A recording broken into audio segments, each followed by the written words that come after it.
Hello, we're on 3.6 and we're going to be using function notation. So we use these letters F, G, and H to name functions, and they can even have more names than that. The symbol f of x means function of x and is read f of x. So you'll hear me say f of x. This notation is called function notation.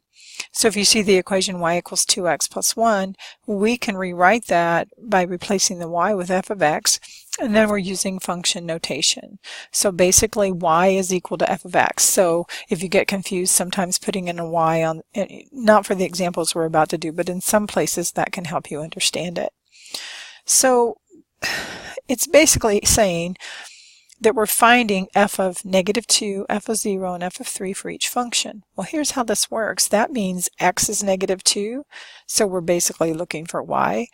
X is 0 and x is 3. So let's just go through this. So f of -2 means I'm going to put -2 in for x, and I calculate that, and I get 6. I'm going to put in 0 for x, so -3 times 0, and that's going to give me 0. Now really, each one of these are ordered pairs. So the first one would be the ordered pair -2, 6. Right? We can write those as ordered pairs. We won't do that on all of them. And so the last one, f of 3, means that we replace the x with 3, and you guys, we're not solving an equation.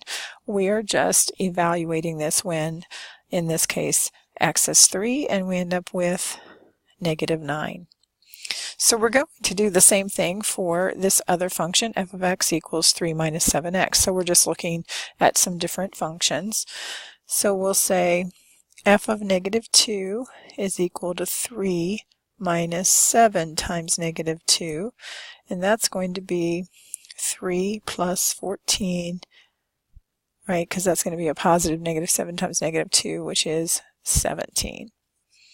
And then f of 0, this one turns out to be kind of nice because when we replace x with 0, the whole term is gone, and this is just equal to 3. And then the last one, f of 3, we're going to replace the x with 3 and multiply. So that's 3 minus 21, and that's going to be -18.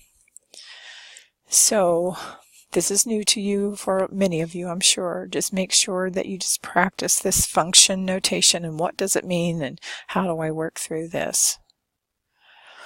So on the next one, we're kind of doing the same thing with some different functions, right? F of -2, 0, and 3.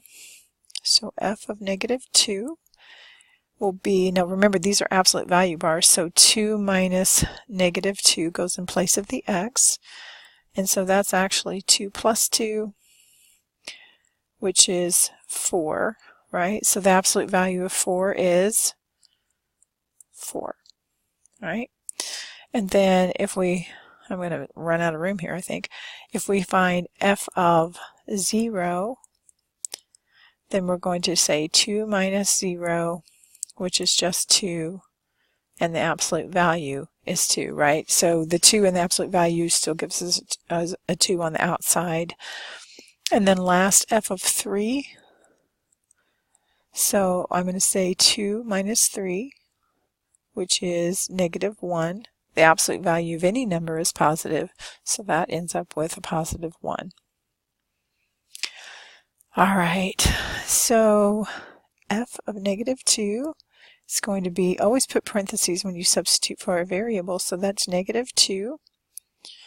Well, if it's squared or something, sometimes you don't have to necessarily put parentheses, but I put them sometimes. So we're going to square that and subtract the 4, right? So that's 4 minus 4. So this function value would be 0. Then f of 0 would be 0 squared minus 4. So that's just 0 minus 4. So the answer is -4. F of 3. So that's going to be 3 squared minus 4, which is 9 minus 4, and that gives us 5.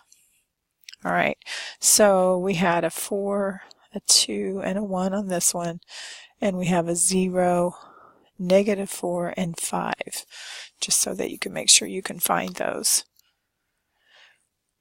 for each given function value, write a corresponding ordered pair. So basically, my input is 7, and my output is -2. And you guys, that's the ordered pair, 7, -2. So on this one, my input is 0, and my output is -7/8. So that's the ordered pair 0, -7/8. Right? X is 0, right? My input's X, my output's Y. So that's how we write that ordered pair. On the next one, my input is -10, and my output is 1. So it's just X and Y's, right? Remember, my f of X is the same as a Y. All right, so we're going to start this on the next video. I'm going to stop it now, and we'll pick up again on this domain of a function.